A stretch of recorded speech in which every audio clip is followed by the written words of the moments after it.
Minnesota Black Robe Regiment, you are over the target. You are authorized to fire at will.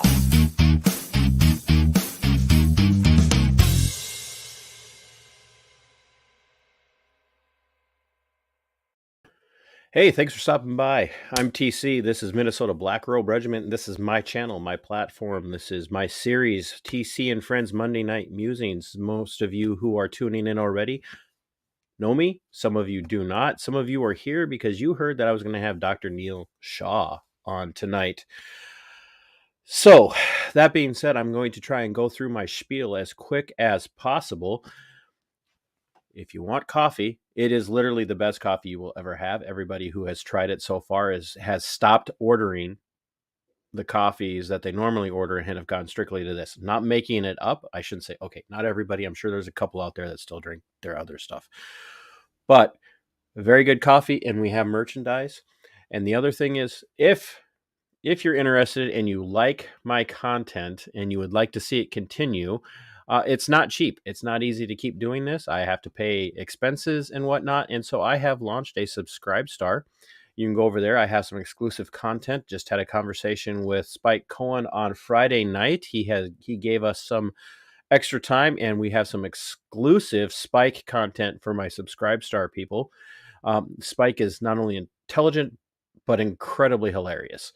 And he just spontaneously did some shilling for me and told people to super chat me, super thank me, and subscribe to my Subscribe Star. So if you want to make upset Spike, that's between you and Spike. I can't be responsible for that. So I'm going to get to it. We have Neil Shah coming on. He's a medical doctor. He is a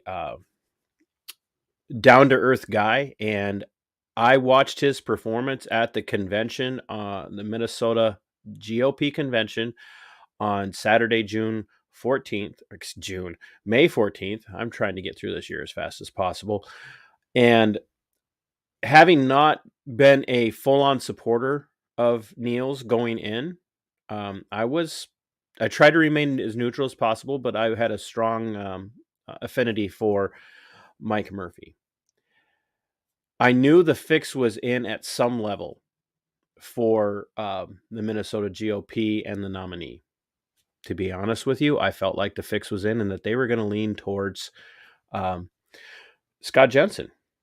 As we found out, and we're going to be talking about this, a lot of us were a little wrong in our assessment of who the old guard was leaning towards. Was incorrect. But there were some shenanigans during the convention, and quite frankly, there were shenanigans leading up to the convention. There have been shenanigans all over the GOP. Like, ladies and gentlemen, if you think that the DFL and the left in this state are the only problems, or the left and the Democrats in the United States are the only problems, you are not paying attention to the old guard in the Republican Party. And we have to have these conversations, and that's one of the things that we're going to do tonight when I bring Neil in. Once again, if you guys want to ask questions, we will field questions. I'm not going to allow people to come in and try and derail us. We're not going to be fielding questions about QAnon. We're not going to be fielding questions about Watch the Water. We're not going to be fielding questions about conspiracy theories because, quite frankly, I'm all out of conspiracy theories. Mine have all proven to be true. So I'm going to see if Neil has some that I can borrow from him. But we will field honest questions. I want to have as many of them as possible answered.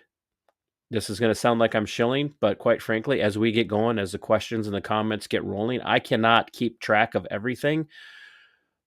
If you want to ask something you really, really want it answered, throw a $2 super chat at me because the color will flash. I will see it and I'll know to bring it up so that we can answer it. That's honestly one of the best ways for us to be able to answer questions. I'll do the best I can to monitor. You guys want to talk amongst yourselves, that's one thing. I'm going to ask that you be respectful, keep it calm and cool, and everybody get ready to say hi to Dr. Neil Shah. Neil, thank you for doing this tonight. I know that you didn't know me from Adam a week and a half, it's 2 weeks ago. Ostensibly, you didn't know me from Adam. and I kind of bullied my way into pulling you aside as you got off the stage the first time and asked you if you could make some time for me. And I didn't realize it was going to be like this. So thank you for doing this in relatively short notice, making time for it. And thanks for being a man of integrity.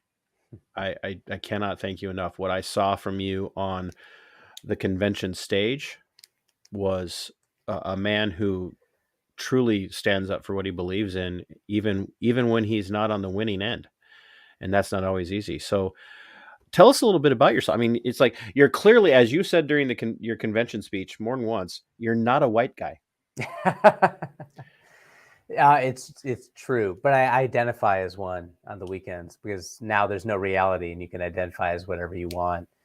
I So am. can I identify as a man of not white? So I mean, I'm an attack helicopter on Mondays, Wednesdays, and Fridays, and a fire engine on Tuesdays, Thursdays, Saturdays, and Sundays. So you can be whatever you want. you are Paw Patrol.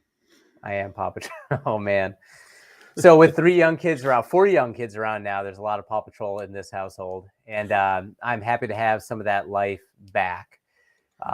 It's been an amazing time. Sarah and I welcomed our 4th child, Dessa, into the world. A week, 8 days before state convention, and then she spent state convention being passed around SD36 to people who needed to get their baby Huff on. She did very well with that. Sarah did amazing. She was a delegate. I was around for the gong show that turned out to be Real Housewives of Olmsted County. And we all got out of there with an endorsement, which is what I wanted to leave with. I'm not always going to be rah-rah Republican, but in this case, I think that we were best served by leaving there behind somebody. I hope that it was me. I thought I was the best candidate on that stage, but the delegates felt otherwise. And I agree with that choice that they made, or I agree with the results of that choice. You talk about shenanigans. I mean, you could parse this a number of ways. I think that there's a lot of people in the establishment who didn't want Scott to get it. So we certainly talk about all of that. But, Scott brought a lot of new people in on health freedom and other issues who were new and naive to the issue or the process. So 60% of the people in that room at the least were outsider supporters. And whether that was me or Mike or Scott, they were there to support an outsider candidate who was different from the status quo. The insider candidate, Kendall Qualls, lost resoundingly in the end. And I think that was a good thing because it shows us that we the people want something different out of the Minnesota GOP. And we're in it for the long haul. This isn't about a man and a particular race. It's about a mission to save Minnesota. And that's why it was always our campaign slogan. It was not about Neil Shah. It was not about being governor. It was about saving the state. And that's going to take everyone running from school board and county commissioner all the way up to governor to do. And it's going to require the people actually taking their state and their country back.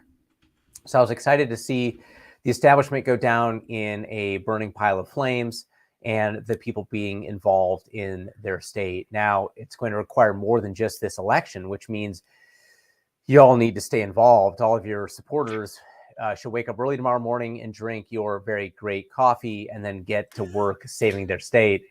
He was not paid for that, ladies and gentlemen. I wish I was, but I was not.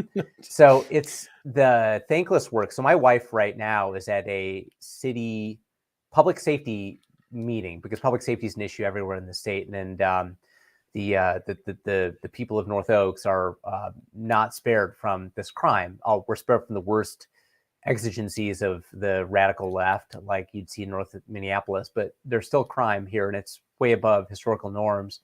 So she's at that meeting, and that's a totally thankless job. She serves on the city council. She has for 5 years. You're the offensive line of politics. You only get your number called when you're screwing up, and no one likes you. So why wasn't my variance approved? Why wasn't my cup approved? Why is this being built here? But I'd encourage all of your listeners to get involved at that level because that's the most important level.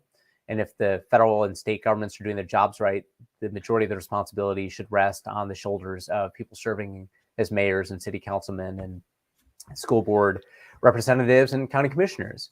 You sound a little libertarian here. I am a constitutional conservative.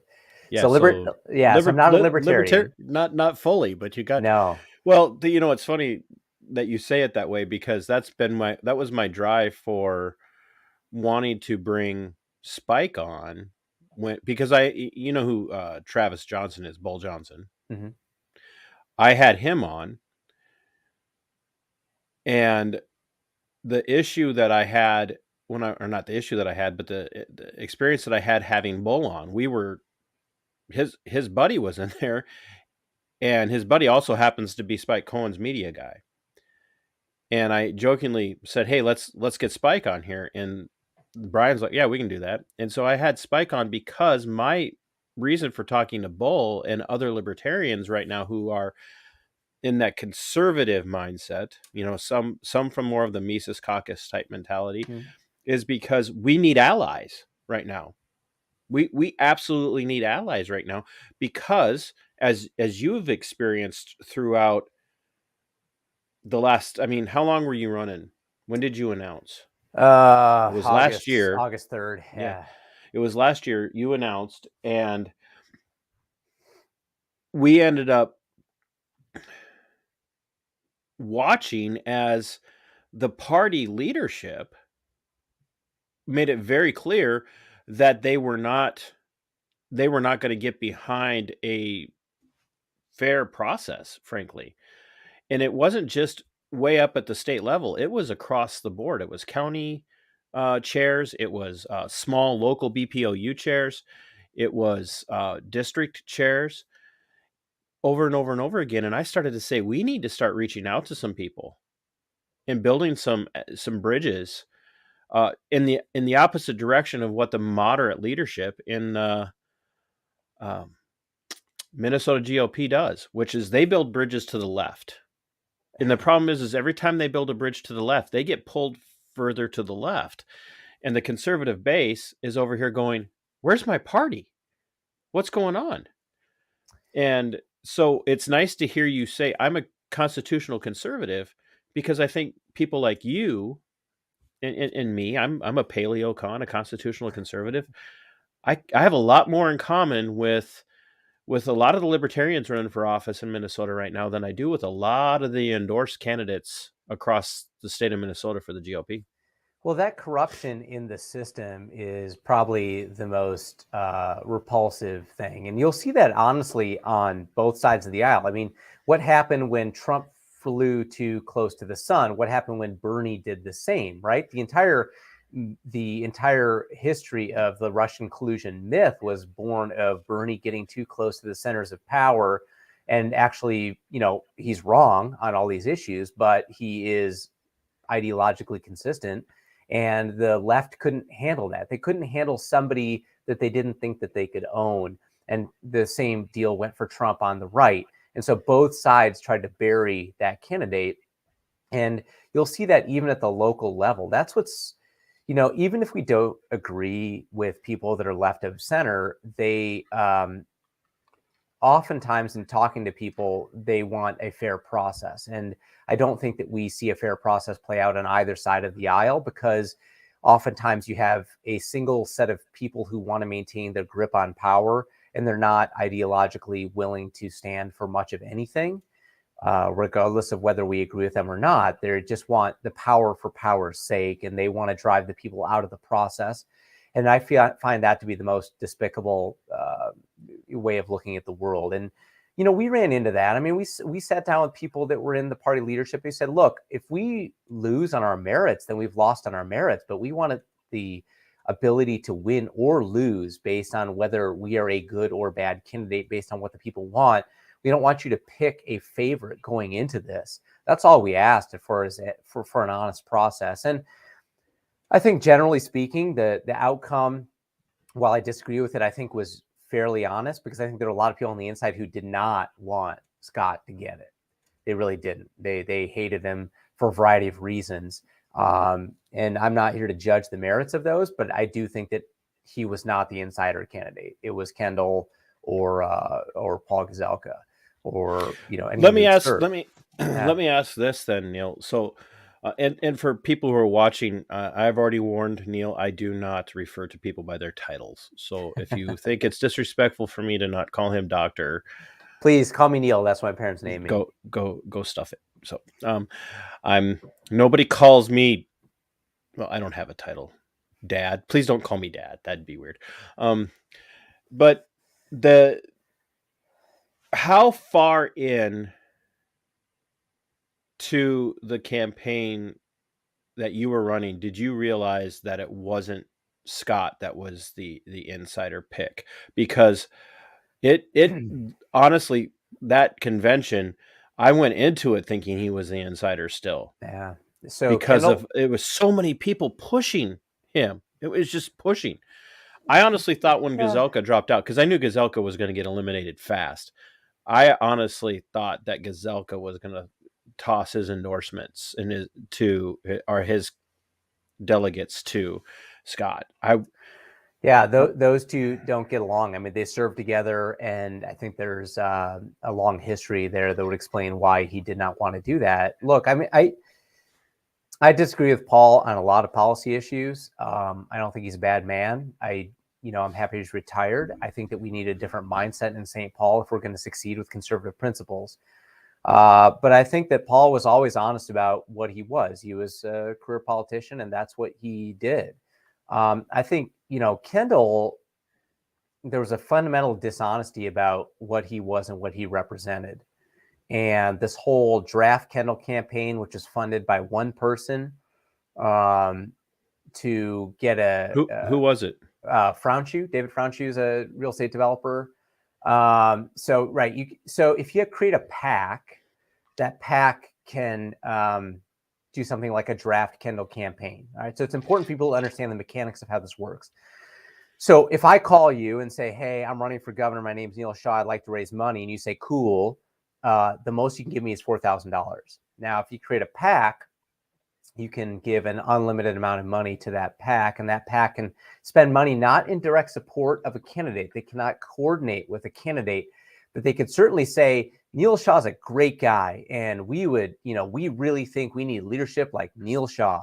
And you could have guys stroking checks for $100,000 each to that endeavor or more. To that PAC, exactly. Correct. And they can run get out the like a name recognition campaign, right? So then your name gets out there like, gosh, we really need a guy like Bob running for or Kendall in this case, running for office, someone who'd lost by double digits in the suburbs to someone with a more radical voting record than Ilhan Omar. That's the guy we need, apparently, helming the GOP. And so you trot out this kind of has-been broken politician, and you put some words in his mouth, and you make him get out there and say, I want to run for this. Now, if you wanted to run for it, shouldn't you have been in the trenches with, Scott and Mike and me and Paul and Michelle and Mike Marty back when it was not cool to be in the trenches, back in August when we were running state fair booths and getting out there and meeting the people of Minnesota and figuring out what their problems were and figuring out how to solve them?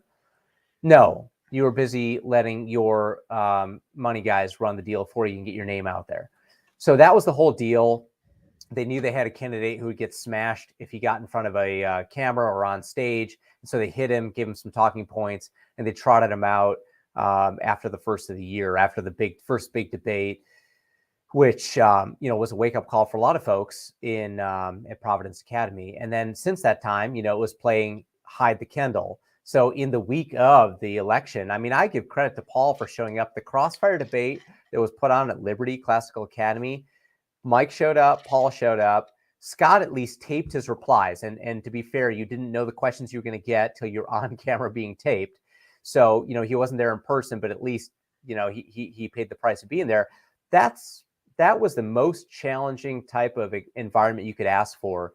And if you have a weak candidate who's not going to be able to stand up to the withering fire of the press, you would not expose them to that type of situation, which is totally uncontrolled. You have no idea what questions are going to come in. We had no prep. You're allowed to ask the other candidates questions. To me, it's not worth going to a debate unless it's going to be that style of debate. And for your listeners, if they are listening, what Kathy Smith put on at Liberty is the gold standard for political debates going forward. Everything else is just a dog and pony show. So it has to be, we don't know the questions. The other candidates are going to get to try to tear us down with questions, because the whole point of this process is that iron sharpens iron, and that If you make it through the process, you are a better candidate. Tim Walz, terrible governor, but is a skilled politician. And if you haven't been sparring against skilled people, you're going to get smashed the way the Minnesota Vikings get smashed every Sunday by their opponents. But the Chicago Bears are triumphant. Oh my gosh, I just lost all your... I lost every vote that I'll ever get. Look, I grew up in Chicago. I'm sorry. I'm not worried about any more of your votes. I'm worried about my Minnesota base abandoning me after that. We all know that you need to spar against good opponents, and yes. This is why the NFC North sucks. I mean, as a Bears fan, I can accept I'm that. not even a football guy, but I know you just, Neil, what are you doing to me? I know. I'm just... you know what? You should drink his coffee when you're waking up after that Vikings loss on Monday morning. So the reality is that if you don't get out there and you don't get up on the stage against people that are really in it to try to win it, when you go up against the real deal, when you go up against Tim Walz, you're going to get smashed. And so playing hide the candle doesn't do anyone any good. And people realize that going into it. So I applaud everyone who showed up at that event, everyone who was out there the whole time since August, fighting, trying to get better, improve their game, realize that they need to step up to be able to beat Tim Walz this fall. And, that's why I think people realized when they saw Kendall on stage flubbing his response at whatever question it was about the Mike Murphy debacle, they realized, wait a second, this guy's going to get eaten alive by the press, and he's going to get eaten alive on stage by Tim Walz, and we need to do something else. And so, my hope is to try to help, Scott and help any other candidates that are running prepare for the battle ahead and up their game so that they can stand up on that stage against their Democratic opponents and smash them and win.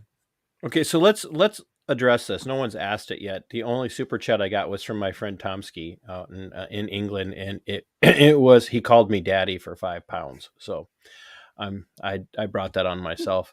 I should have known better with Tomsky in the audience. A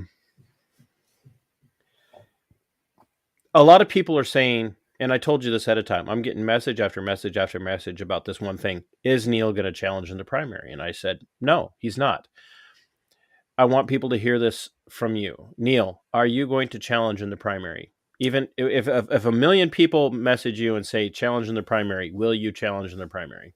I have been very clear time and time again that I would abide by the endorsement, but we'll have a very important announcement on the 31st at around 4 p.m. and you should tune in for that. Gee, no, I feel like I'm on the cusp of greatness because you announced an announcement on my show. I know. After I finished shilling for coffee, after I drove away all of your listeners by bagging on the Vikings. So on the 31st, what time on the 31st? About 4 in the afternoon. Filing deadline's 5 p.m. So we hope a week from tomorrow. Yeah. So you mentioned filing deadline. Filing deadline's 5 p.m. on the 31st. What Senate district do you live in? I am in 36. Could have something to do with that district. It has something to do with Minnesota for sure. All right. So if you're following our Facebook page at Neil Shah MN, tune in to find out. So it sounds like I'm probably going to have you back on again. I think that would be a lot of fun. If I haven't driven away all of your listeners. Which would mean then you have to come and step into my Subscribe Star channel or my Subscribe Star page and take over all of the damage that you did. So Neil is not going to challenge in the primary for governor. That's correct. Because you gave your word. That's right. And I want to tell my audience right now that I shook Scott Jensen's hand on the floor of the convention that day. And I said, Scott, I have been hard on you. And I have released a couple of videos that show Scott in not a great light. And I said, I've been hard on you and I will continue to be hard on you because I think that's what we need to do. And if you walk out of here with the endorsement, I will open my platform to you to come on and talk, knowing that I'm going to ask hard questions and hold your feet to the fire, but I will abide by the endorsement as well. Now, had it been Qualls, I would not have done that. If it had been Gazelka, I would not have done that. But I did tell Scott that I would abide by the endorsement. And so I'm telling, much like you are, Neil, that the base needs to understand that right now, do not compromise on your values, but we have got to remove the DFL from power in this state. Yeah, and I think there's an opportunity here to,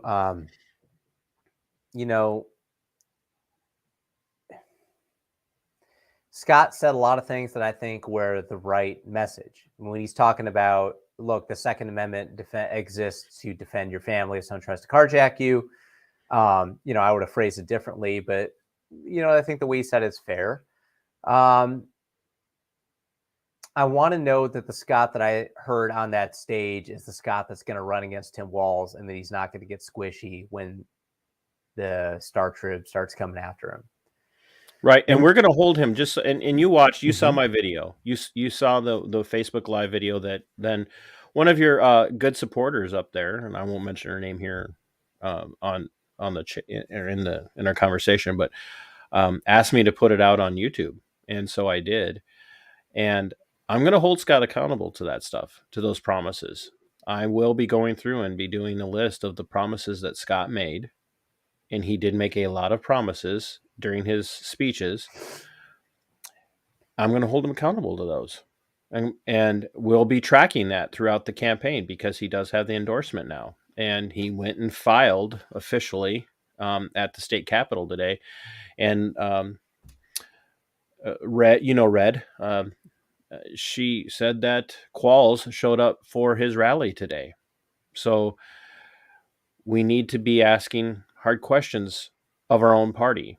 And we need to also at the same time back this candidate because we have got to remove Walz.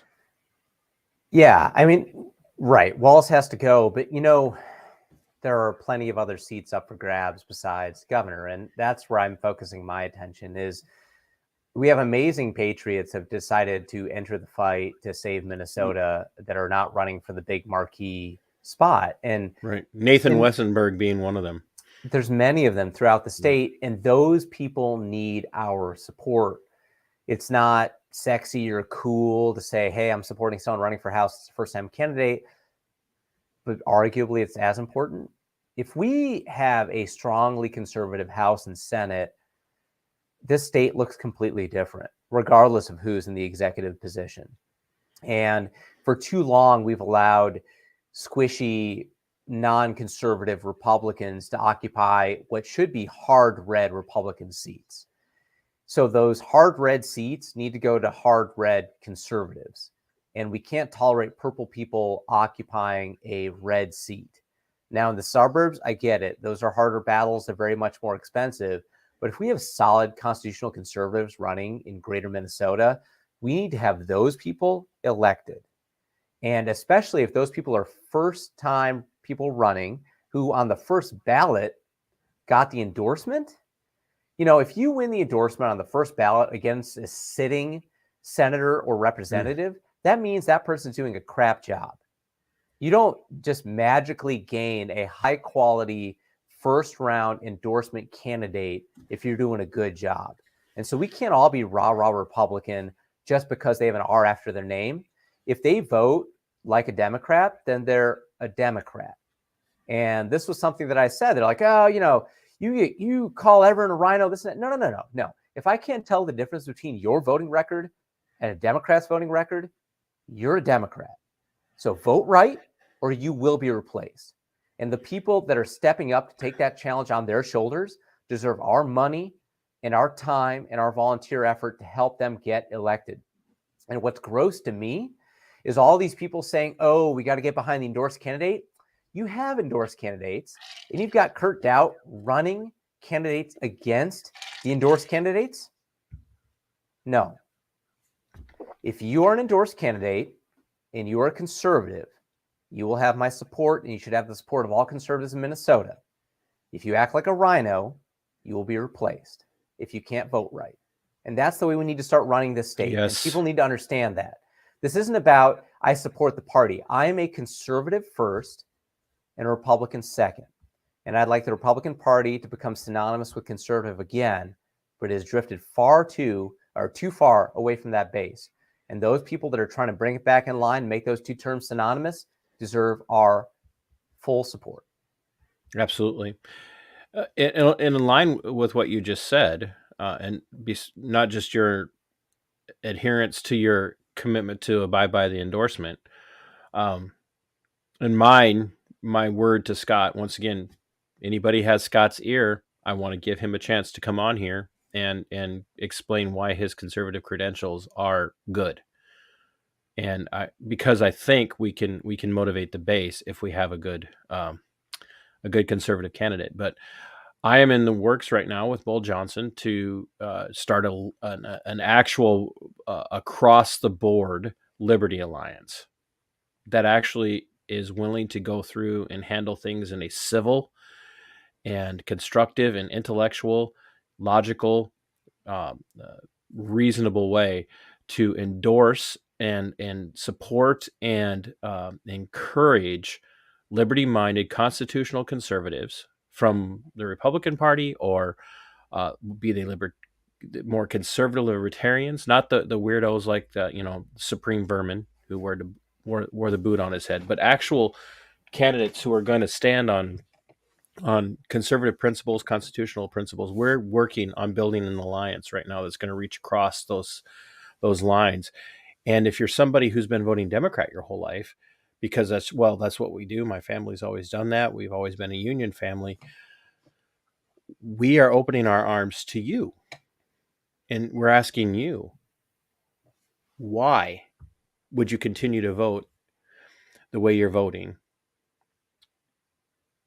And expecting different results. Look at what Lacey said on the stage. And I know Lacey was a little fired up on a couple of things, but you look at what Lacey said on the stage. Is like the Republican Party keeps doing the same thing over and over and over again, expecting different results, and it gets worse. This state has moved further and further to the left. The Republicans keep saying we have to play the middle ground. They keep putting rhinos, and I just want everybody to know, I did not use the word rhino first tonight. So the old guard keeps putting rhinos up because we've got to get along. We've got to get along. Yeah, that gotta get along mentality is killing us. It's highly freaking flawed. Killing us. Right. And we also have to understand at a tactical level, like if your job is to improve the mean conservatism, if we can measure it on a scale of the House of Representatives and the Senate, then why would you tolerate a purple person in a hard red district? You can put a hard red person in that district. Yeah, you're gonna have some purple at the fringes of the suburbs. I get that. But like in the areas where we should be real red, we should be real red. And the left has done this in the opposite direction for decades. They know in the urban core, they can have the bluest person ever who's going to carry those votes and put forth the most blue bills, et cetera. And they understand that reality. They don't try to allow a moderate to sit in that seat. And I think we have to do the same if we're going to try to protect this constitutional republic. We can't just simply allow people with an R after their name to continue to be supported if they're not going to stand for constitutional conservative principles, which, in Rochester, I outlined very briefly. Okay, we can have a party platform that's 45 pages long. I don't think that does us any good. Life, liberty, prosperity. That's right. It. That's the party platform of the new Minnesota GOP. And if it doesn't support one of those issues, then you don't need to be there, and that idea doesn't need to be there. Right. Life, liberty, prosperity. That sums up what we want to try to sell. If we want to flesh it out to a full page, I'm okay with that, but it cannot be this gigantic thing. And then we never hold people to account for any of the things in there. If you're voting time and time again to increase taxes or increase the size and scope of government, you are not a Republican, period.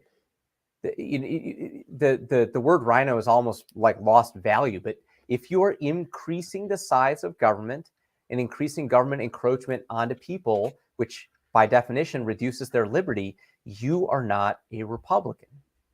And you're not even a Kennedy Democrat. You're a hard leftist. So if you don't want to be a hard leftist, then stop doing those things. When the best that we can do is try to come up with a 444 plan for a $12 billion budget surplus, for an increased government spending, for maybe coming back in some type of taxes, but not necessarily to the people who need it the worst, and for being wasted on additional or being carried forward. I mean, that is not what we have. The Senate, we have power. I'm tired of this always losing mentality in St. Paul. We have power.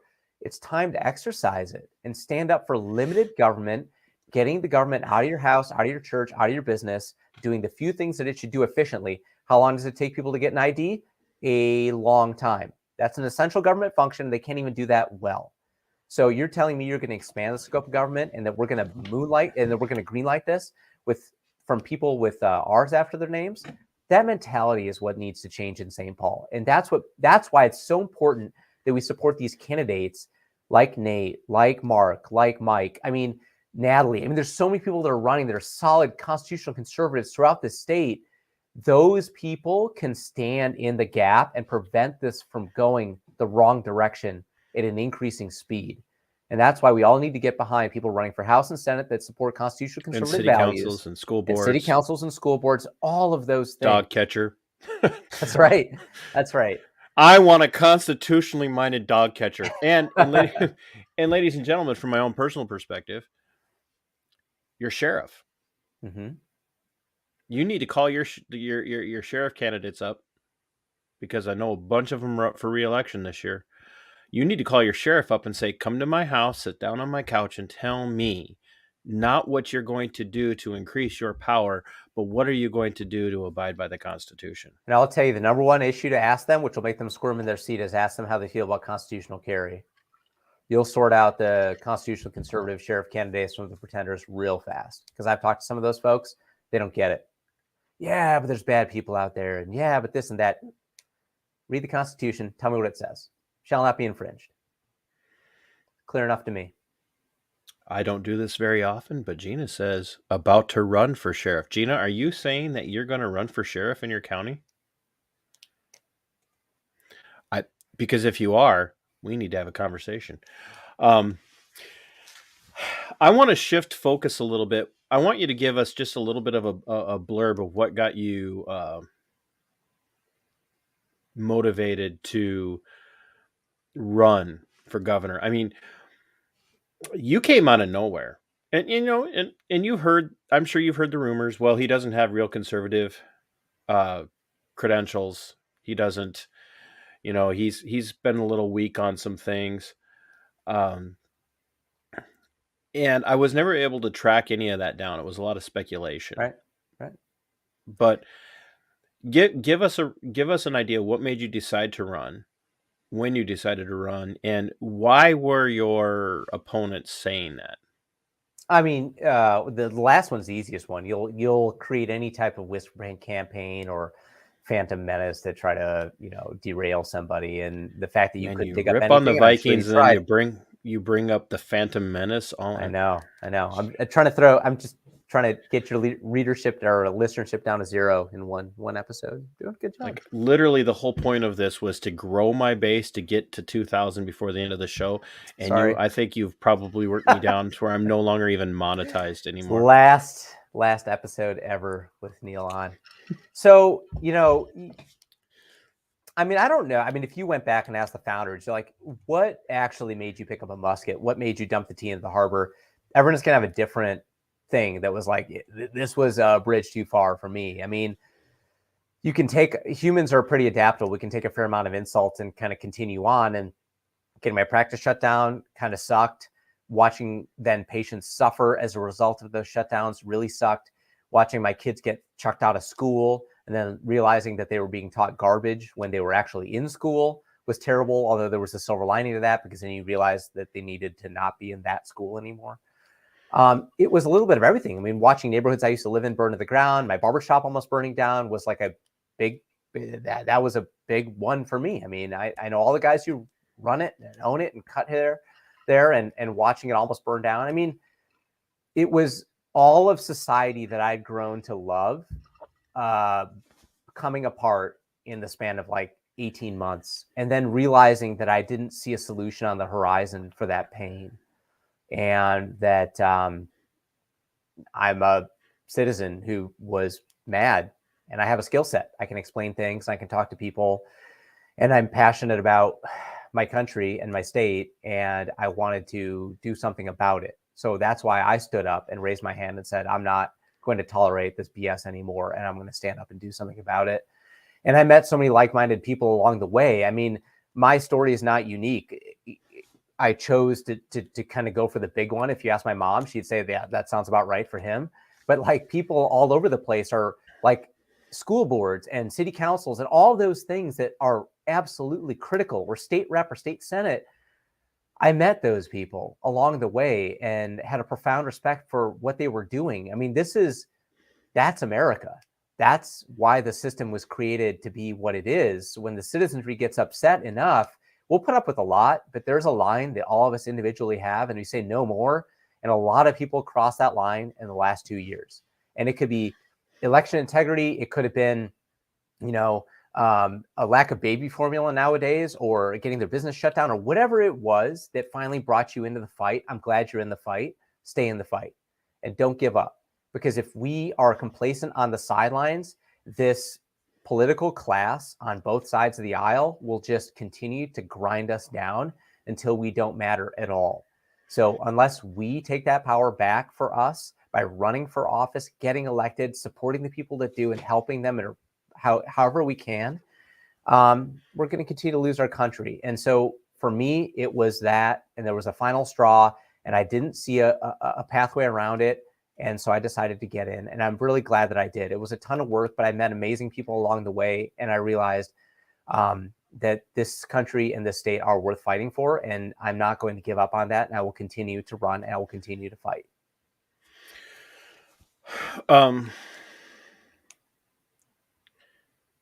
You had a bit of an experience as you ran that the base was behind people like you and Mike Murphy. They really were. Mm-hmm. And there was a portion of that base that was also behind Jensen. And what we have discovered in the interim is that the old guard did not like you, did not like Mike especially. And you had some experiences with the old guard, not necessarily at just the state level, but at the county levels and the BPOU levels, that were doing their level best to try and silence you and Mike Murphy. And I know in particular, I had mentioned to you what happened at CD7 with the email that was sent out to all the gubernatorial candidates that said, hey, nobody's going to be allowed to speak on the floor or hobnob during the CD7 district meeting convention.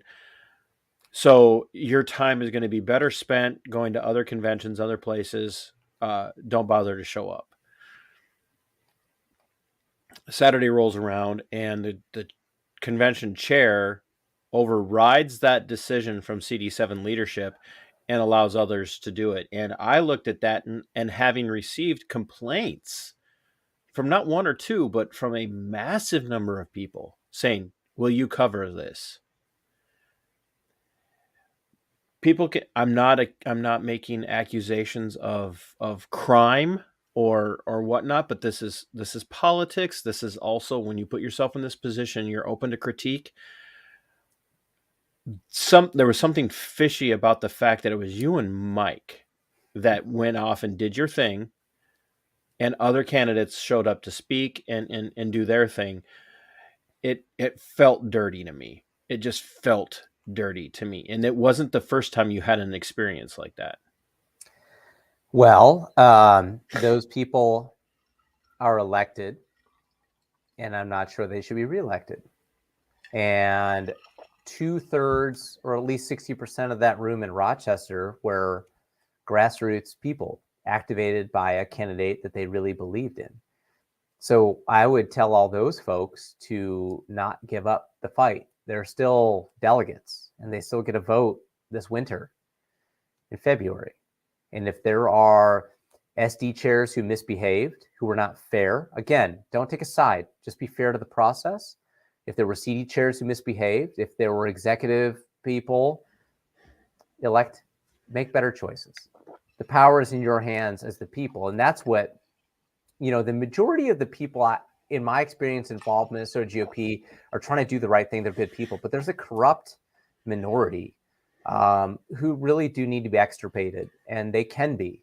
And that's the beauty of this process. If we've stuffed so many good patriots into the system, all we need them to do is to continue to show up and vote out the bad apples. And we can get rid of a lot of them. And so that's my hope, is that people stay engaged and they see these dirty tricks and we don't shove them under the rug, and we don't just say that, well, that's how politics is. Oh, it might be how it is, but it's not how it ought to be. There's a big difference between is and ought. And we should be the party that stands for some degree of integrity, because we know that the Dems certainly won't. But we should demand that in our own party. So I think we have the numbers. Whether we choose to exercise that power is incumbent upon the people who have those delegate positions. But don't go away this February. I think that Minnesota needs you and needs you to turn back out and run for state central positions, run for CD chair positions, run for executive committee, run for SD chairs. Make the Minnesota GOP into the party that you would like to see go into war with the DFL, a party that the DFL is actually afraid of, a party that hews to its actual principles instead of putting the personal political gains of a few people above that. If we do that, we'll be a force to be reckoned with in this state, and we'll continue to attract great candidates running for House and Senate and higher office, and we'll be successful in the long run. We have to not look any further than Iowa. I mean, Iowa has a very healthy Republican Party. The Dems will never again be a threat in that state. That could be our future, but it comes with having a vibrant, healthy, well-led, and principled Minnesota GOP. And I have confidence in the people who have entered this process that they can close it and start to make those changes this winter. I want to talk a little bit about some of the rules for thee and not for me aspect of what happened at the convention in Rochester.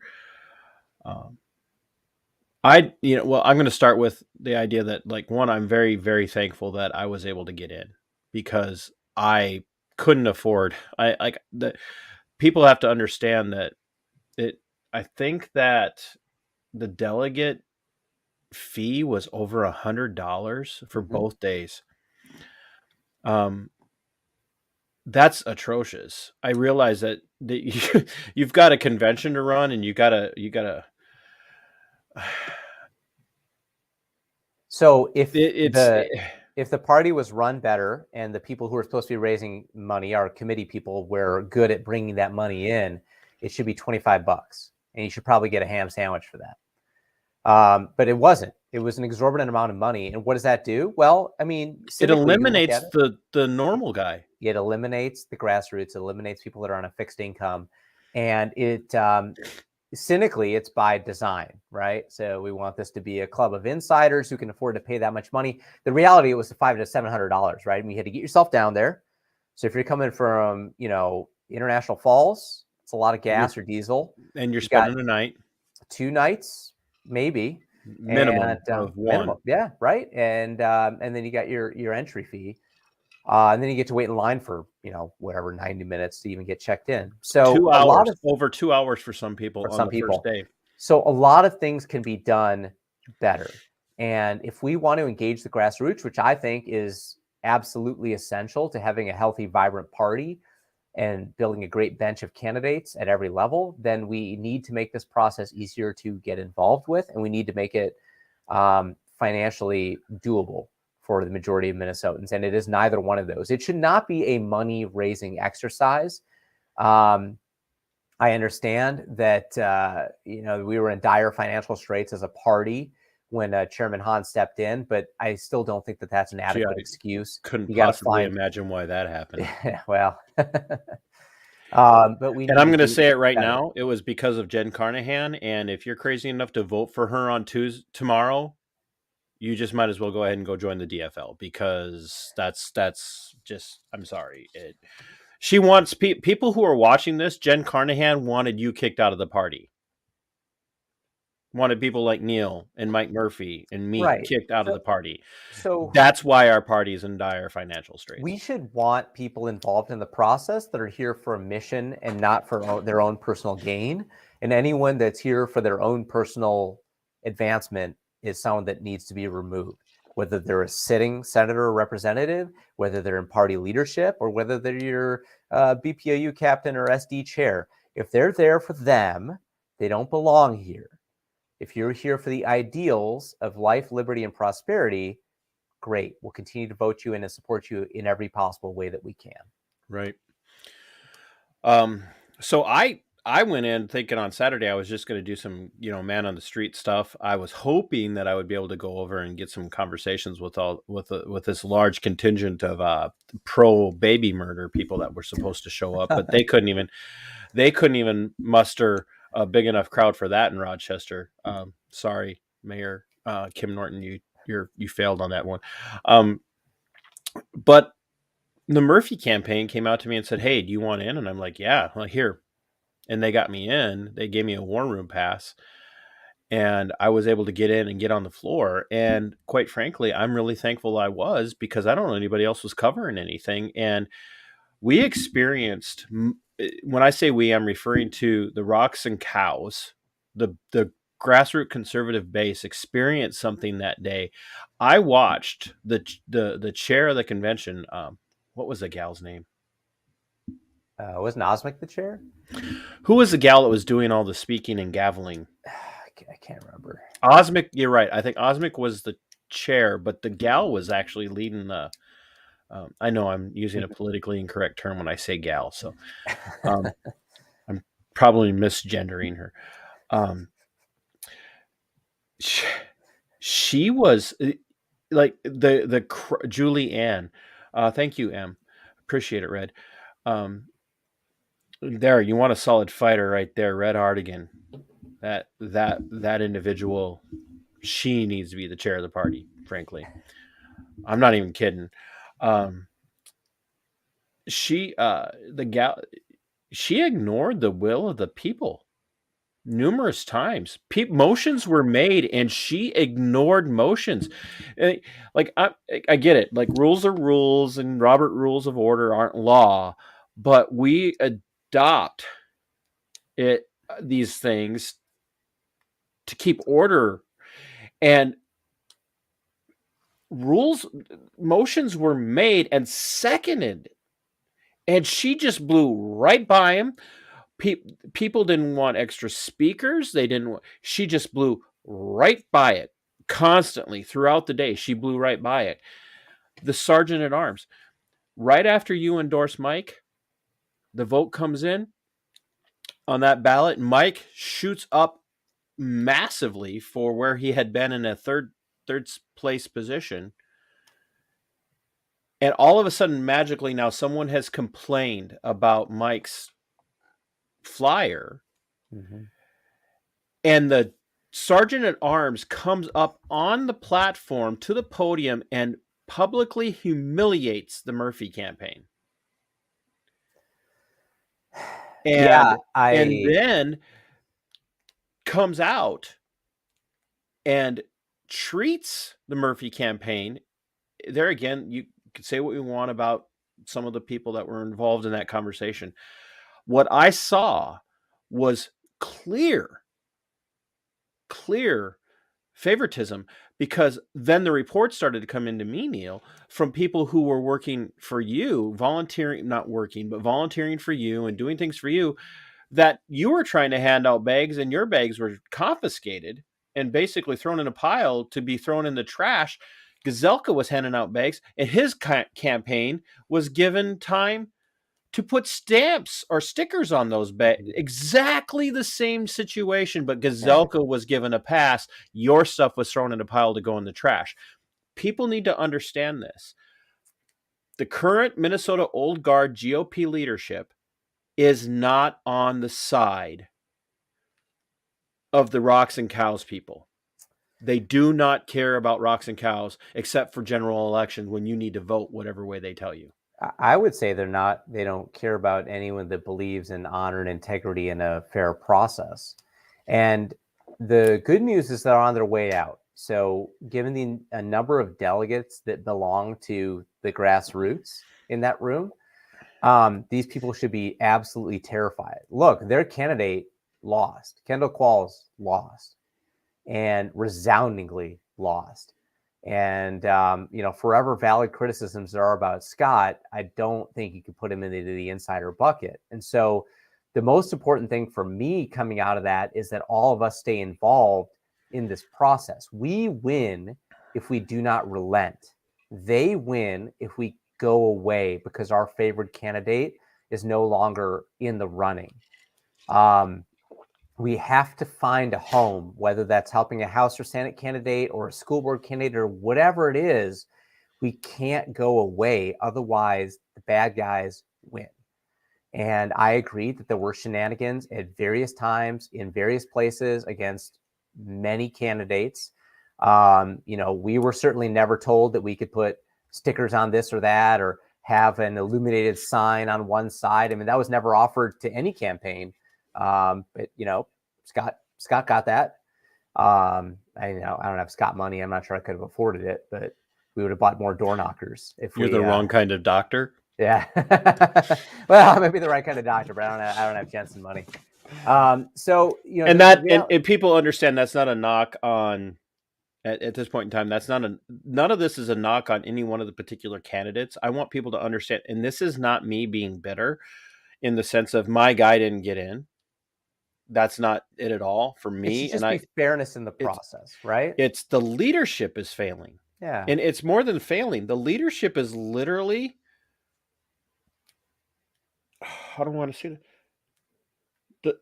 Oh boy, I'm going to use a word that people aren't going to be comfortable with. The leadership is corrupt. They're corrupt. It could be corrupt or inept. I mean, in either case, inept is a form of corruption in my mind because you're failing. It's fail. When your computer gets a corruption, it doesn't mean the computer's intentionally trying to cause your computer problems. It's got a corrupt code, and it's failing. Yep. So and it's inept. So whether there are people intentionally screwing things up, or they're just so inept that they can't handle being brought into the light. Right. And both of those are extraordinarily damaging. I mean, we look at how poorly caucus night ran, okay? And then you look at how poorly check-in ran and how many issues were there? At what point do you just say, we're not doing what we need to do as a state party and we need your help, we the people, to fix this? You should be drawing people in and encouraging them to get involved as opposed to saying, we don't need your help. We got it all under control. Clearly you do not. And so we'd like to help you. Please let us in to try to help you. And please just be about fairness. We all have our favorite candidate. And if they lose in a process that's fair and square, we can all accept that. I mean, that's why so many people have an issue with, election integrity. It's not that, our guy lost. It's that we don't have faith that the votes were counted correctly or at all, and that you have no willingness to go back and actually ask about that. So we were told by the party, you could ask for an audit of the votes at the state convention, and we've asked. I was hoping you would bring it up. They refused to write back. So we'll see. So people need to understand this. On Friday, if there's any questions about any of the balloting, go ahead and come back to us, and we will provide that. We will provide the data. And they said, and now they're saying no. Right. They said, we can't give you to an individual clicker. Although what we asked for was if I have clicker 1Q3 and it's me, and I know my votes, I want to see how those votes went. That seems reasonable. But also just give them back to the BPOU level, which is what they said they would give it to us. Not individual people, but BPOU, and even precinct level. They said they give precinct level, but it's crickets. So yes, we want to believe that process was fine, which is, one of the reasons we argued so vehemently for paper ballots was that you could go back and audit it. And I find it so hilarious that they were like, there's not enough time for paper ballots, and there's not enough time to hear from blowhards like Kurt Doubt up on that stage. Kurt, we don't care about you. Stop talking. We're here to endorse a gubernatorial candidate. Shut your mouth, sit down, and let the people vote. But instead, we waste time hearing from career politicians over and over again about stuff that doesn't really matter, instead of actually hearing from the people running for this office so that we could get an endorsement that gets out of there. But apparently, paper was a bridge too far, but blowhard politicians are not a bridge too far. Man, I'm so glad we're doing this.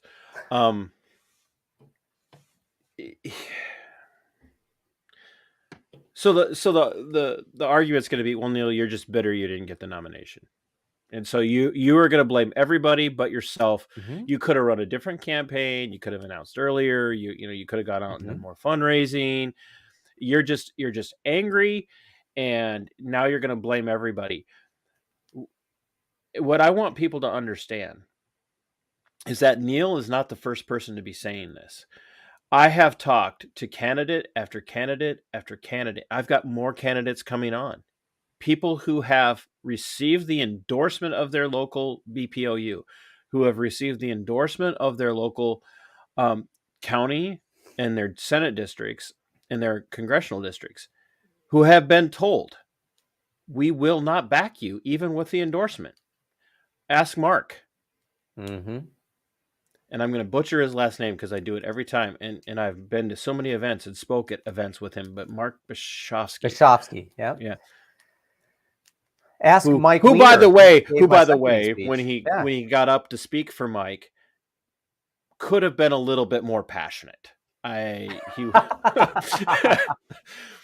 So Mark, if you're watching, you got to work on that. You got to get a little bit more. You got to get a little more passion.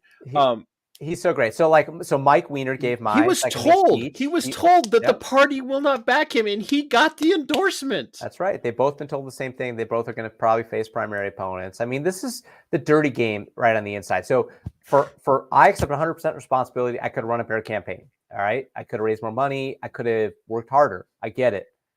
But it doesn't get rid of the valid criticism that we need to support these endorsed candidates, and that we can't be playing this dirty politicking game where, we don't like who won the endorsement, or we don't like this guy who's challenging a seated person who lost in the first round to an endorsement to some political newcomer, so we're not going to support him. You know what? No. Okay. I'm allowed to be upset about that. So I accept responsibility for, not doing enough to win. But at the same time, the Minnesota GOP needs to accept responsibility for messing up caucus night, for not having adequate oversight to ensure that everyone's given a fair chance to win or lose based on their merits, and for not towing in behind these endorsed candidates who've worked really hard to win this endorsement. Either the endorsement means something, or it doesn't. And I think it really ought to mean something. And we have endorsed candidates throughout the state who need the help of your viewers, who they need money, they need volunteers, and they need support. And we should all be trying to help those people who have the endorsed candidates win and then, get elected.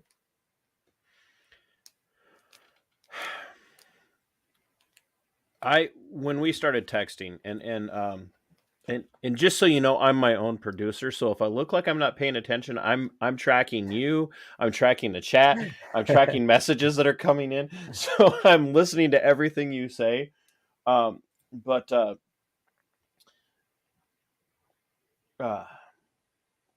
Carmel and Tim wanted me to know that they say hi, and they still are backing you. But Carmel and Tim actually got us connected via phone number, so it wasn't me trying to find you through chat, Facebook Messenger.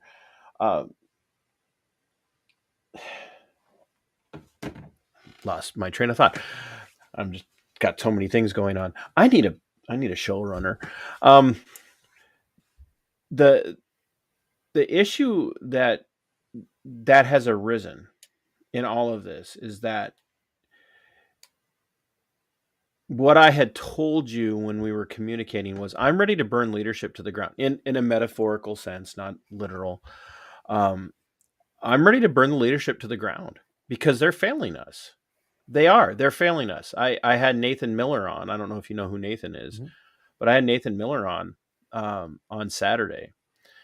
And somebody that apparently is part of the old guard came on and was just laying into us that you hardcore conservatives are never going to win an election, and you guys can't manage to pull this off.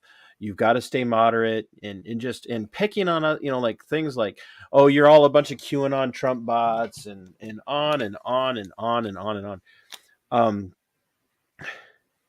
The issue is ultimately that, and I've said this already, but what I said to Nathan as he gets ready to challenge in the primary against Jordan Rasmussen is Jordan Rasmussen's voting record on a lot of key issues.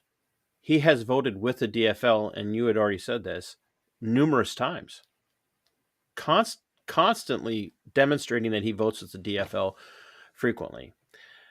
And yet he's endorsed. He's going to get the money. He's going to get the backing. He's going to get the pull. We've got Nate Wessenberg. I think I'm saying his last name correctly. Tries to go and speak for you at his county convention in Morrison County and gets told you're not going to be allowed to speak. And it took the county delegates chanting, "Let him speak," to then him approaching the party leadership in his county to talk about, look, you're not even abiding by the, and you said this, if our constitution, our constitution doesn't have to be more than a page long. They're not even abiding by the Constitution that they say is there to make sure that things are fair and equitable. He goes to talk to him, and the county chair's father assaults his wife for shooting video. Look, these people aren't our friends. They keep doing these things that put us in this position constantly, over and over and over again, where they say, just trust us, we're going to win. And they don't. They don't. The last GOP candidate for governor who won accomplished nothing. Nothing. We haven't had a GOP candidate for governor who has accomplished anything at all. But they keep telling us that they're winning for us. And the problem is ultimately that they stifle people like you. They stifle the Hexams up in CD7. They stifle people in other districts, and they keep putting the nod on candidates who are going to toe the line. And we have to ask ourselves at some point, why are they doing that? What's the purpose? What's the reasoning? And Neil, for the life of me, I'm an outsider. Like, I'm way outside because I'm not part of even my county party. I've tried to remain outside of it so that I have the ability to speak pretty freely, because the problem is when you're in party leadership, you say that you're going to abide by the rules of the Constitution of your local party. And when you do that, most of the time that Constitution stifles you from speaking against things that are happening. I've had that conversation with somebody from Congressional District 7. What's going on? You're an insider in this, not in the negative sense. You're an insider. As you have been traveling around the state, what are you seeing from the rank and file grassroots people versus what you're seeing from leadership? That, to me, it comes down to that. It's the man or the mission. And most people involved in this fight put the mission first, and a few people put their own political aspirations or their desire to collect, retain, and expand power above, the needs of constitutional conservatism in the state. And that's the simplest way that I can parse it. So when you interrogate somebody, try to understand why they're here. Are they fighting for their kids and their neighbors and their business and their church? Or are they fighting to gain more power over the people around them? And if the answer is the latter, then run screaming from them and don't support candidates who want to do that. We should optimize for reluctant citizen servants who don't particularly want to do the job, but feel that they have a skill set to do it and are willing to serve and then to go back home. And that is every level from your BPOU chairs all the way up to state party leadership to elected office. And so that's what I would leave you with is try to understand where people are coming from and why they're doing it. If they're out there fighting for their kids and they're going to vote the right way, even if that means that they're a one-term, 2 years in the House and they're out, but every vote was the correct vote for their principles, help them. We need more people like that.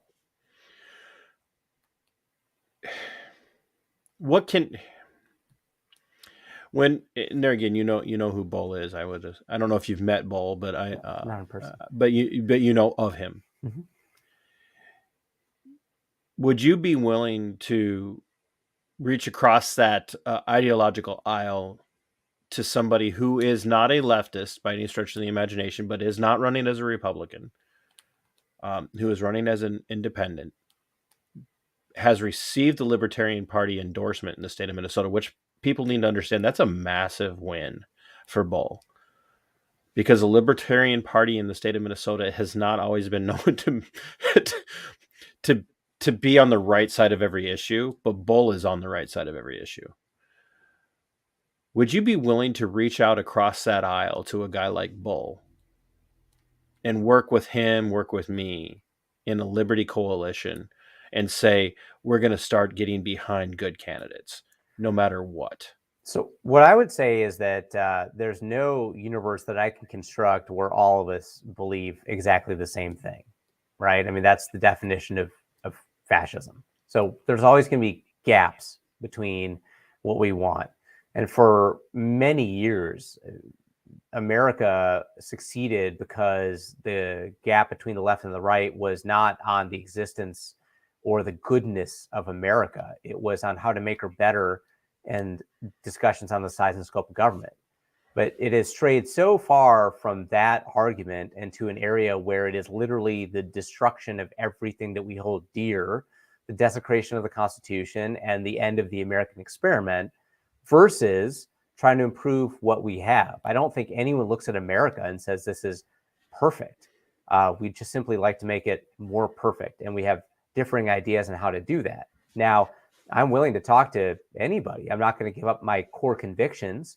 I would love always to learn more and refine my arguments.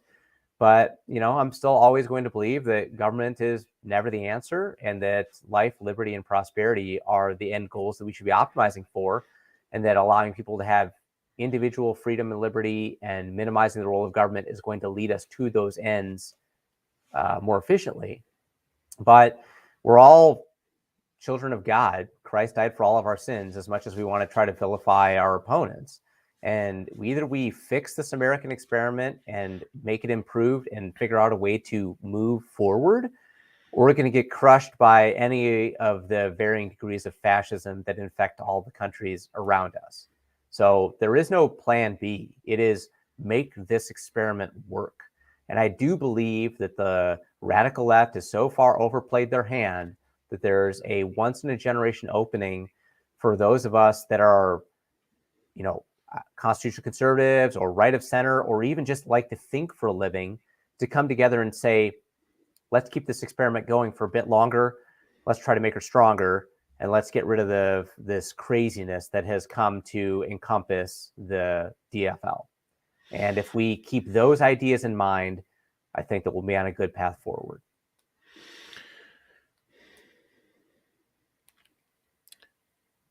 What can we do, you and I, right now? What can we do to get behind these local candidates? Maybe guys like Nate Miller who are challenging the Jordan Rasmussens. And like you said, I don't care if you're endorsed. If you're not a conservative, constitutional conservative, I'm not going to get behind you. We've got a guy like Nate Miller who is an actual conservative, a constitutional conservative, who is running up against the machine, the meat grinder. What can guys like Neil Shah and Mike Murphy and TC, what can we do to help him to going into those primaries? So time, talent, treasure, it's always the same things. If you can, write a check for $1,000, do it. If you can't, write a check for whatever you can. Everyone can give up $5 or $10 or 20 or 25 or 50. But the time matters a lot. If you can make 50 calls for that candidate, door knock 100 houses for that candidate, tell every single one of your friends that this is the person you need to show up for, and then rally them on primary day to actually go out and vote, because many people don't. Whatever you can do to get support out, you have to do it. You can't just sit there and yell at your TV, and you got to support the people in the arena that are running for office however you can, ideally by doing all of those. Stroke a check, make some phone calls, get out to vote for your candidate, put some lawn signs in your yard, do everything you can. My campaign would not have gotten to where it was if it wasn't for the tireless efforts of amazing people throughout the state who believed in saving Minnesota and were willing to help a candidate do that. So get out there and help the people around you get elected. And then once they're in office, continue to help them stay the path. Don't let them get corrupted by St. Paul. Continue to give them your time, continue to give them your money, and then look for that next candidate that you can help, whether it's school board or county commissioner or state rep or state senate, whatever it is. You have to get into this fight. We can't just sit on the sidelines and assume it's going to happen for us. Will you back genuine conservative, constitutionally conservative candidates who are running up against the endorsed party candidate when the endorsed party candidate's voting record or base of support demonstrates that they are not genuinely interested in preserving the Constitution?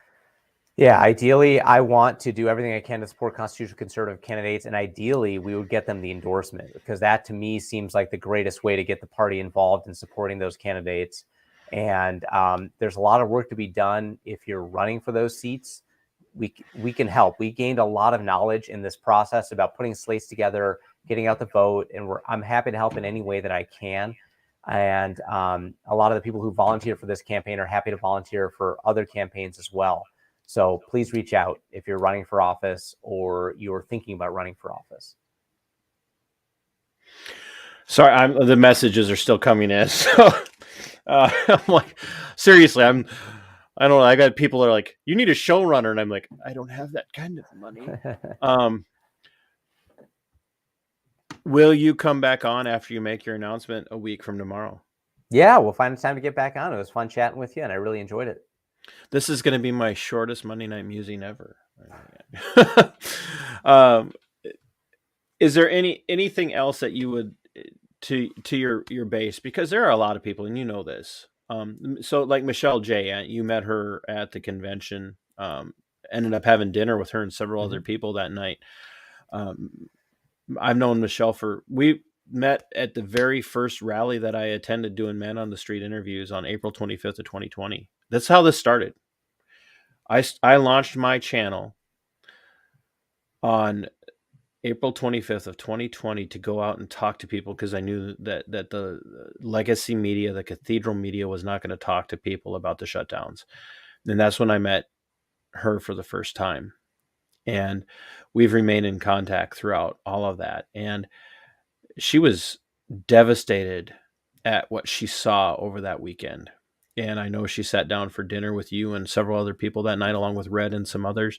What's this look like going forward? And so she wants you to know that she's backing you no matter what. She thanks you for your stick-to-itiveness and for your spine.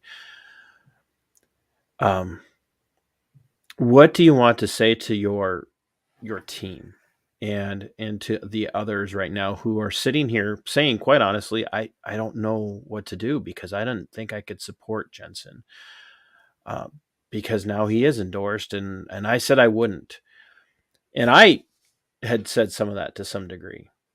So I'm sitting here telling my fan base and my friends and my fellow patriots, we have a decision to make. And my decision is, as I told Scott, 1, I would have him on. 2, I would follow the endorsement if it was him.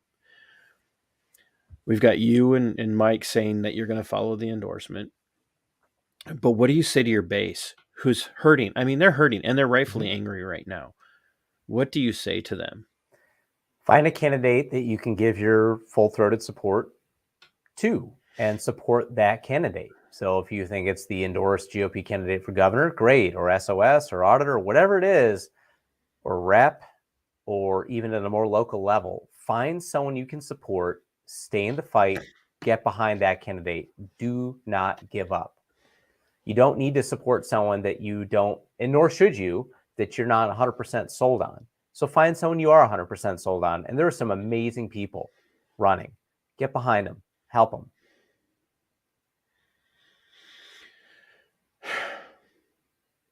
Are you going away? Hell no. Too many rhinos to hunt. Nice. Love it.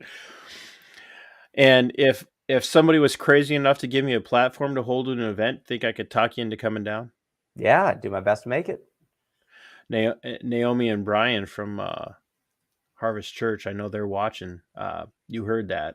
So we might need to have another Minnesota Black. I've had one event that I've put on, and we had it at Harvest. Naomi and Brian, this is your challenge. Let's make something happen so that we can motivate the conservative base and keep them moving, because a lot of people are getting frustrated, and we don't want their frustration to lead to a decline in action. Any closing words for anything else before you take off? No more Vikings. Like, I'm not a football guy, so you can pick on anybody. I'm a huge football fan, which is why I threw it. Which is why you made the joke that you did. Yeah. Like, so no, I just appreciate the opportunity to talk. In no way am I going away, and I appreciate the efforts of everybody on my campaign, on Mike's campaign, anyone that got involved for the first time, even if it was for a candidate that maybe I trashed earlier, like Kendall. I mean, look, there are a lot of good people that were in there for the first time ever, and that's the most important thing. Stay involved. If you don't like the Minnesota GOP, and I don't right now in its current form, make it into the party that you can be proud of and that you can support. It's incumbent upon all of us to stay in the fight and improve things. Otherwise, nothing's going to magically get better. And I will tell you that the inertia is always towards more of the status quo and more in the insider establishment type people. And as grassroots activists or conservatives, we need to fight against that inertia. And it just takes a dedicated minority who are tireless to get us where we need to go and where we want to go. And your state and your country need you. So step up, get in the fight. You have my word. As long as you stand on your ground and you continue to keep this up, you will always have a platform to speak from. Appreciate that. Here. I know that I'm not a big platform. We have grown, just so you're aware. Let's see. Despite my efforts? Despite your efforts to shrink me, we've gained 4 subscribers since you came on. So there you go. They must be Bears fans. People, if you're not subscribed to my channel, please do subscribe, because the content's going to keep coming out, by the way. And you're not going to want to miss it, because we're going to be having even more actual Rocks and Cows candidates coming on here in the days to come. Nathan Westenberg is going to be on this week. You have a platform here for your message, and you can expect that we will be reaching out to you as we build this Liberty Coalition to make you aware of what we're doing and why, because I think it's incredibly important that we continue this momentum. And I cannot thank you enough for your time, and I want you to go so that you have time when you do make your announcement. Now I'm all like on pins and needles. I feel like I was on the front end of something here. So thank you for your time, Neil. And thank you for being a stand-up guy. What you demonstrated at the convention was phenomenal, because it takes a lot to stand there in front of the party and say the hard things that you said. And I cannot tell you enough how much that meant to me. I was cheering when you endorsed Mike, not just because you were endorsing Mike, but you said some tough stuff, and that is where we need to be. We've been playing softball for too long. We need to learn how to play hardball in an ethical way, in much the way that the left does. The left plays hardball. They fight to kill. Oh yeah. And we don't. We feel like that we should, like at the end of the day, we should all be able to go like, you remember the old cartoon, the Bugs Bunny cartoons where the Sam the sheepdog and Wile E. Coyote would live next door to each other, and they would walk to work together, and they would go and they would walk in the locker room and they would punch a clock, and Sam would walk out one door and the Wile E. Coyote would walk out the other door, and then throughout the entire day they'd beat the living crap out of each other, and then they'd come back in Yeah. and they would clock out, beat up, and walk home together like best friends. Like, Yep. I'm not saying we need to be vicious, but we have to stop acting like the people on the left and the DFL are our friends. Mhm. And the Minnesota GOP doesn't seem to understand that at the leadership level. So what you said caught fire, and that fire needs to keep burning. And I will do anything I can do to help you with that going forward. I appreciate that. So thanks for your time. Get out of here. Go spend some time with your family. Gotta tuck my kids in. Yeah, go tuck your kids in, and then as soon as you make that announcement, you can expect I will be harassing you for another day. All right. Get out of here. Thanks, man. Thanks a lot. Appreciate it. Have a good evening. Everybody stick around after Neil leaves. We're going to close this up a little bit.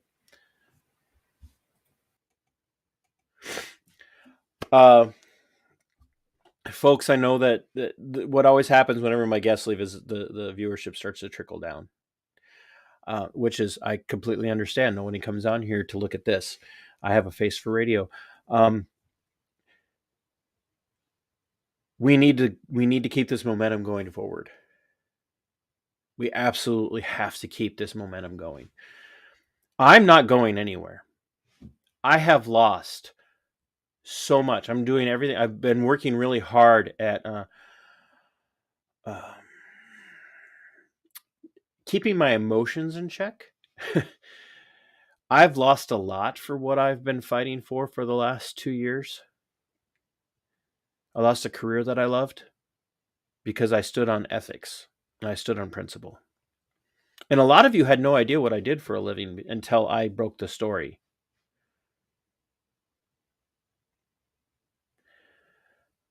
So I'm not going anywhere. I'm invested. And I want you guys to stay invested. If you're subscribers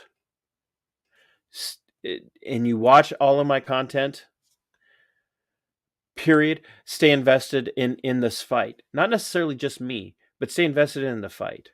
If you like the content, stay invested in me. Tune in, share the stuff. Look, I'm seriously going to keep platforming people. I'm going to keep telling these stories. I've received messages from people threatening me that I'm slandering leadership in the Minnesota GOP. I don't care how these people feel about me. I'm going to tell you right now, the CD7, we got some stuff coming your way. CD7 leadership. We're coming for you. Morrison County leadership, we're coming for you. Minnesota GOP leadership, we're coming for you. We're done. I will platform every story that I can verify. I will platform those stories.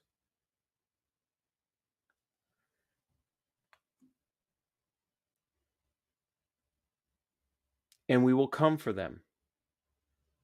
Watch how they treated Mike Murphy's campaign. Go find my videos. I'll try and link them in the description of this later on. Watch how they treated Mike Murphy's campaign. Listen, I will be sharing the pictures from people where Neil's stuff was piled up to go into the trash while they were allowing Gazelka to hand his stuff out after they gave him time to put stickers on it. We're coming for you. This is our party. It belongs to the grassroots, traditional conservatives, libertarian-minded, constitutional conservatives. It belongs to us. We're coming for you. You go join the DFL. Because that's where you belong. You vote with the left, go join their party. But we're not going away. We're not going to be the Tea Party that gets a couple of things done and then disappears and gets co-opted by the mainstream rhinos. The conservative base has risen up, and we are here to stay. And every single story that I get about somebody in leadership or somebody who's running for office and has been in office for a long time, I'm talking to you, Greg Davids, down here in Fillmore County, who's sat on your ass and not done a damn thing for the people. Time for you to go.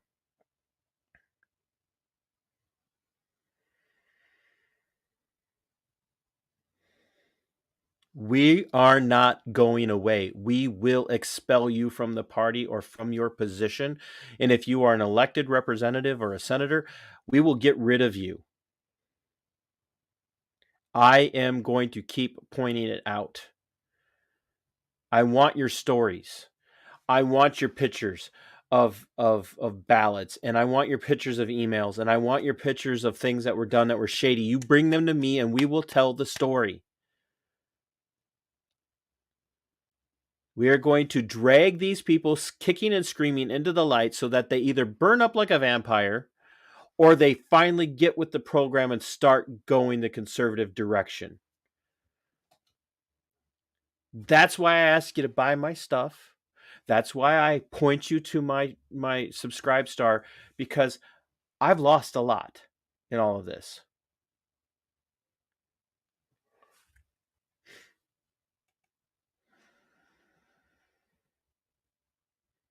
It's not cheap to do this stuff. But I cannot go away after I've invested all of this time. I want to tell you guys a little bit real quick, and then I'll say goodbye. I have a friend, Laura Rear. Her name should be familiar to a few of you. She is a nurse practitioner, and she has a doctorate. She practices telemed in the states of Minnesota, South Dakota, North Dakota, Wyoming, and Montana. She is a medical freedom adherent. She is looking for business, to drum up business. She lost her career in a clinic because she refused to follow their line on things like the jab and the coof. Please look up Laura Rear, Rocky Mountain Health and Healing. She is in need of support. She's in need of clients. She is phenomenal. And she is an amazing mind when it comes to helping people figure out what's going on with them medically. So please look up Laura Rear, Rocky Mountain Health and Healing. If you need a link, let me know. If you have a candidate that needs to be platformed, send them my way. I don't care if they're a conservative constitutionalist Republican, if they're a conservative constitutionalist libertarian. And we are building a coalition. Bull Johnson and I are going to work on building a coalition of actual constitutionally minded, liberty-minded individuals to go out and get behind and support candidates for every level of office in the state of Minnesota, and we are going to be bringing some big guns on board. Once again, please, if you aren't subscribed to my channel, do so. If you like my content and you've been watching for a while and you've said, hey, thank you for what you do, how can I support you? Please go to Subscribe Star, find Minnesota Black Robe Regiment podcast, and pick a level of support. The lowest level is $3 a month. $3 a month. Buy coffee. Buy some merchandise. Like these really nice shirts.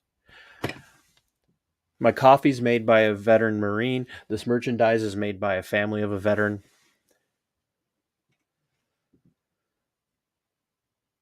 So please, I'm asking you, stay involved. Go out, run for office in your city council, county commission.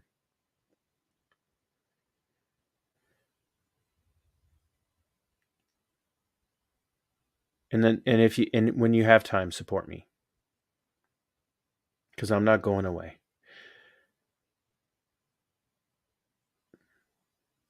I am not going away, and I am not giving up this party.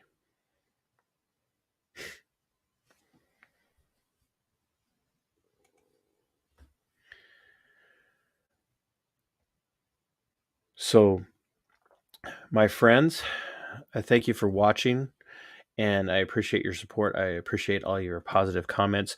When this goes up, and it's up right now, but after we go live, please take this out, share it in every one of your Facebook groups that you're part of. Share it on Twitter, share it at Getter, share it on Truth Social, share it in your locals. We want people to see this. I want the Minnesota GOP leadership to see this, and I want them to start circling the wagons, because when they circle the wagons, it's going to be easier to take them down. And get behind the endorsed governor candidate, because right now we cannot afford another 4 years of Tim Walz.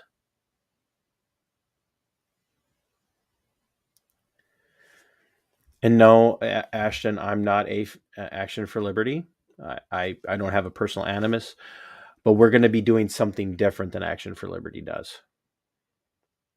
We're bringing a big network in behind this. Trust me. And we're going to, there again, this is different. It's not what you think. It's completely, the mindset behind what we're talking about doing is a powerful embracing of true allegiance with people who come from a broad perspective, not just here to piss off people.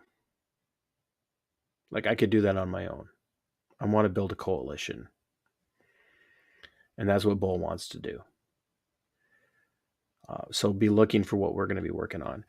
Once again, if you haven't yet, there's a scroll. You can find me on Twitter at Robe Regiment. You can find me on Telegram, First MBRR.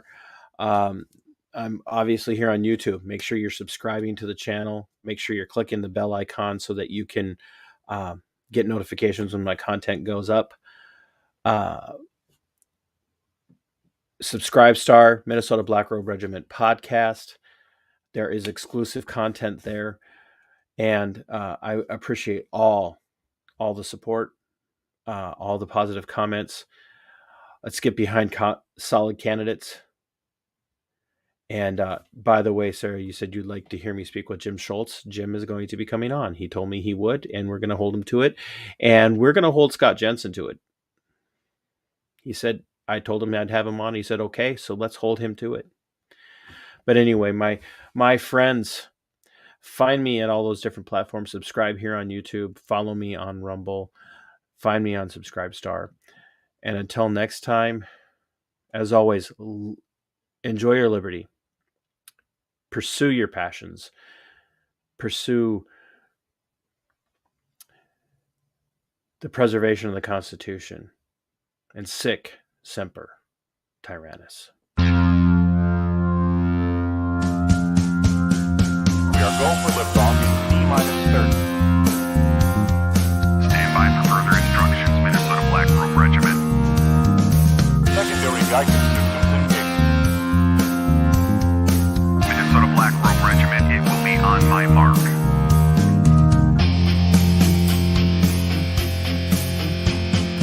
All systems are a go. All systems are a go.